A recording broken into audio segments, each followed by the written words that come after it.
그랬어요.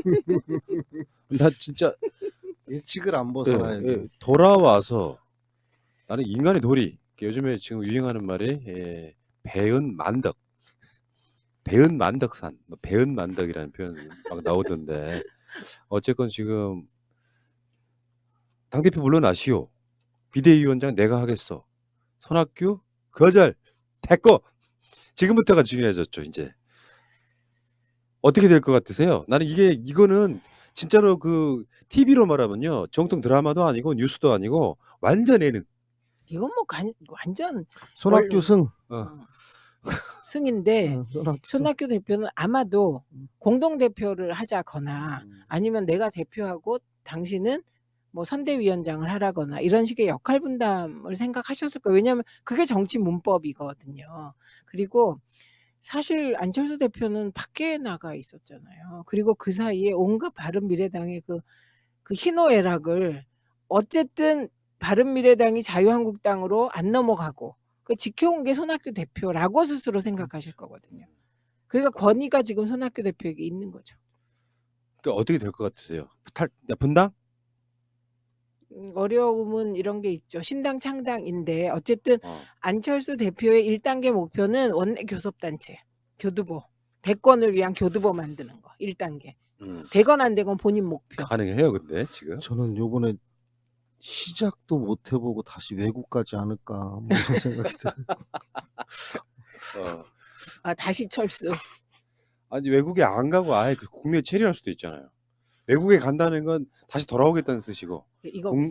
이게 그 다시 돌아온다는 뜻 그게 왜 안철수 대표가 저렇게 20명을 만들려고 하냐. 20명 없으면 보수가 완전히 지리멸렬해져서 후보 없을 때 양자 가는 거예요. 그 양자의 서러움은 말도 못해요. 그렇구나. 양자 안 가려고 그러는 거예요. 사실은 지금 황교안도 양자에 가깝지 않아요? 그 양자인데 첫째 양자, 둘째 양자 이렇게 되는 거죠. 그래도 양자는 첫째 양자가 더 센 거잖아요. 그렇기 때문에 안철수 대표는 모든 생각이 대권, 그런데 그 대권을 위한 교두보로 20석이에요. 원내 교섭단체. 만약에 그게 안 되면 저는 그냥 일찍이 보수통합 쪽에 숟가락 얹을 수도 있다고 봅니다. 그럼 두 분께 제가 저기 미션인데 누가 손학규, 안철수 둘 중에 누가 이기는 것이 민주당한테 유리합니까? 그것만 한번 방정식을 풀어보세요. 저는 둘 다 민주당 승리하고는 별로 상관이 없는 없다. 분들 같아요. 뭐 어떤 정치를 하든 그분들이. 그냥 굳이 공학적으로 막 따지면 지금 손학규 대표와 대한신당 박지원 의원은 계속 거기서 뭔가 호남을 향한 새로운 당을 만들려고 하는 것 같아요. 그러니까 그 정당은 지역구는 아니고 비례대표에서 표를 뺏어갈 것 같아요. 근데 그거는 별로 위협적이지 않죠. 어차피 비례 숫자는 민주당은. 근데 안철수 신당이 만들어지면 그 안철수 신당은 작동하는 게 이번엔 호남이라기보다 수도권도 일부 작동을 하죠. 청년층에. 작동을 할 경우 그거는 오히려 자유한국당엔 조금 불리하게 작용하겠죠. 그러니까 호남이 굳이 따진다면? 그러니까 호남이 진짜 대단하다고 느끼는 건요. 가차없이 버려요. 좋아요. 간단히 말하면 호남은 개혁적인 쪽 손 들어주고 싶어 한 거죠. 사실은. 그럼요. 근데 그걸 교묘하게 안철수가 지역 감정을 유발해서 우리가 더 고구마 문재인보다 나을 거야. 이런 식의 선동했다가 지금 완전히 대국민 사기치고 지금 후퇴했다가 다시 들어오는 케이스잖아요. 아니 그리고 2016년에 민주당 잘 버리셨어요. 그래서 민주당은 전국 정당이 됐고 그렇죠. 혁신할 수 있었죠. 당원 구조가 완전히 바뀌었습니다. 왜냐하면 저희가 왜 온오프 정당을 했냐면요. 2010년에 당원 구조를 보면 그때 DJ를 지키러 들어오신 당원들이 민주당 당원의 80%예요. 네. 그리고 민주당의 청년 당원 나이가 만 45세입니다. 만 45세. 그게 어떻게 청년이냐고 사회적 기준으로. 그래서 이렇게 갖고는 도저히 당의 미래가 없다. 그래서 젊은 층과 수도권을 들어오게 해야 되는데 길이 없었던 거예요. 그래서 막 온오프 정당에 뭐 경선해서 당신이 좋아하는 문재인이라는 사람을 위해서 당에 들어와 주십시오. 막 이렇게 한 거죠. 그래서 결국은 온 입당법까지 간 거거든요. 그러니까 그때 호남이 민주당을 버렸기 때문에 민주당은 혁신하고. 그러니까 지금 이게 화제가 되고 약간 예능이 돼버린 이유가 진짜 손학규 대표의 말에서 그게 나와요. 개인 회사 오너가 CEO 해고 통보하듯 하더라. 사실 이렇게 정치 도의상 이건 불가능한 거 아니에요? 아니 남편과 내가 가슴으로 낳은 뭐가 국민의당이라고. 아, 그러, 그랬었지 생각해 그랬잖아요. 보니까. 나 그런 걸 까먹질 않아요. 그래서 지금 이런 아, 상황들이 공당을 그렇게 벌어져서 표현할 수가 있어요. 비대위를 구성한다는 것을 거부. 일단 안철수 씨의 어떻게 보면 호연지기가 대단하네요. 이게 뭐냐면은 지들 그러니까 바른미래당 구성원 내에서는 안철수계가 훨씬 많을지 모르죠. 그러면 이제 자기들끼리 뭐 점심 먹고 만나서 이야기하면서 뭔가 세를 얻은 듯 하겠지만 진짜 중요한 건 국민이잖아요. 국민이 보기엔 이건 말도 안 되는 싸가지잖아요. 그러니까 너무 어. 잘나신 거죠. 어. 너무 그러니까 시대가 바뀐 거를 가장 받아들이지 못하는 스타일이 내가 너무 잘난 거예요. 그건 역사가 어떻게 되고 시대가 어떻게 되고 뭐 SNS가 나와도 나는 늘 엘리트인 거죠. 정치력이 없는 것도 이런 게 있어요. 그러니까 이를테면 이런 거 있잖아요. 조용히 모처에서 만나는 방식이 아니라 공개적으로 당사를 찾아갑니다.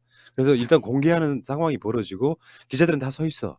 그리고 비공개로 서로 간에 이 대화를 해. 그리고 나와서 양쪽이 백브리핑을 하면은 노골적으로 손학규 대표 매기겠다고 하는 거잖아요. 사실은 그 정치력과 상관이 있다고 봐야 되거든요. 아, 그렇죠. 과잉 어. 정치력이라고. 근데 그러니까. 이분은 진짜 이 대화 문법이 정말 해석이 필요한 분이라, 그러니까 이 실내에서 두 분이 만나잖아요. 다른 얘기가 나와요. 꼭 분명히 이 얘기를 해서 정리가 있는데 이분 나가면 다른 얘기가 나와요. 그래서 참 희한하신 분이더라고. 그때 그때도 그랬죠. 그때 굉장히 많이 그랬죠. 그러니까 저건 이런 생각이에요. 우리가 흔히 회사를 차릴 때 회사의 오너는 누가 되냐면 최초로 돈을 낸 사람이 오너가 되는 거예요. 이후에 증자를 하고 뭐를 해도 최초로 돈을 낸 사람이 최대 최대 지분 로얄티를 최대 주주. 갖게 최대 주주가 되면서 주인인 거예요. 그러니까 국민의당이 사실 지금 바른미래당의 뿌리인 거잖아요. 그러니까 그 창당을 김미경 교수와 같이 무슨 자식을 낳는 심정으로 낳았기 때문에 이걸 내 거라고 생각하는 거예요. 그때 뭐 낸 돈 다 찾아갔다 그러던데요. 뭐. 그래도 낸 돈 다 찾아가도 내가 초기 자본을 댔기 때문에 그 돈이 들어온 거니까. 근데 여기 지금 안철수 씨는 사실 정치 실패했다고 보는 것이 이 유승민 등과 합치기 전에도 국민의당이 41석이었단 말이에요. 그러니까요. 근데 그때 그냥 지금 바른미래당에 또 뭐 새로운 보수당으로 찢어져 나가고 뭐 당정만 유지하고 있는 사람들 포함해도 한 열 몇 석 정도가 남아 있는데 그 외에도 민주평화당이나 대한신당 등으로 뿔뿔이 흩어진 거 아닙니까? 그게 실제로는 네. 반토막을 훨씬 더 내고 지금 얼마 안 남은 상황이에요. 그게 진짜 마이너스의 손이에요. 맞아요. 희한하신 분이죠. 능력이 있는 사람이. 네, 마이너스의 손. 이런 분은 어떤 정치적으로 봤을 때는 굉장히 좋은 교과서가 되기도 할 것 같아요. 반면 교사. 반면 교사로서는 저렇게 정치하면 안 된다. 이번에 들어와 갖고 있잖아요. 이제 한 이틀 묵은이 쉬긴 합니다만 전문가들한테 다 맡겨야 된다. 지금 저 코로나 바이러스 문제를 정부는 말하자면 뉘앙스가 정부는 손 떼라였어요. 정권을 주라 했어요. 야, 이렇게 보면서 의사 진료를 언제까지 해봤을지 모르겠지만 참 무식한 소리 한다. 여기 지금 뭐 의사나 전문가 몇 사람이 해서 될 문제입니까? 아니죠. 이거 아까 말씀드렸잖아요. 경계 수준으로 격상시킨 이유가 질병관리본부 차원이 아니라 거기에 의사들 많아요. 그러니까요. 전문가들. 그 차원이 아니라 범정부적인 대응이 필요해서 때로는 95명을 격리해야 되는 상황이 오면 그분들을 보호해야 되잖아요. 경찰이 필요하죠. 그러니까 진짜 어처구니 없는 얘기. 근데 이제 가만히 보면요.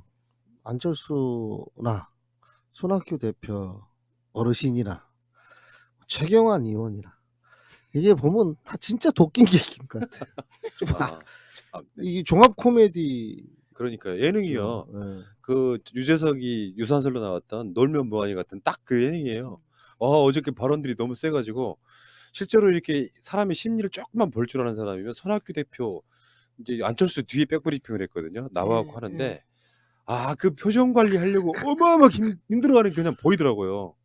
그러니까 당연히 오늘 생각하는 척 했겠지만 백브리핑 하면서 너는 안 돼. 절대 이 당 줄 수 없어. 이런 얘기가 나왔을 거고. 예의도 없어. 딱 예. 이런 거. 자, 그런 느낌이 들었고요. 어쨌건 지금 오히려 지금 대한신당이나 이 민주평화당 등이 하고 있는 호남권 신당이 훨씬 더 가능성이 있지 않을까 이런 생각을 해보는데. 그러니까 예. 아까 말씀드린 음. 그 박지원 비례. 의원이 중심이 돼요. 음. 묶어보는 거죠 다시. 네. 그럼 자, 저희는 예. 그걸 호남 자민련이라 명명하겠습니다. 그러니까요. 아이고 정치들 좀 스마트하게 했으면 좋겠어요. 이합 집산. 정치는 제가 정치인은 아니지만 그런 말씀 드리고 싶어요. 정치는 명분으로 하는 겁니다. 그렇죠. 그 명분이 누구한테 있느냐? 국민한테 있다. 그러니까 그렇죠. 당선을 위해서 막 잔꾀 쓰는 사람들은 금방 저는 망가지는 거라고 봐요. 컨트롤해서 가야죠. 내가 정치할 수도 있어요 지금. 대선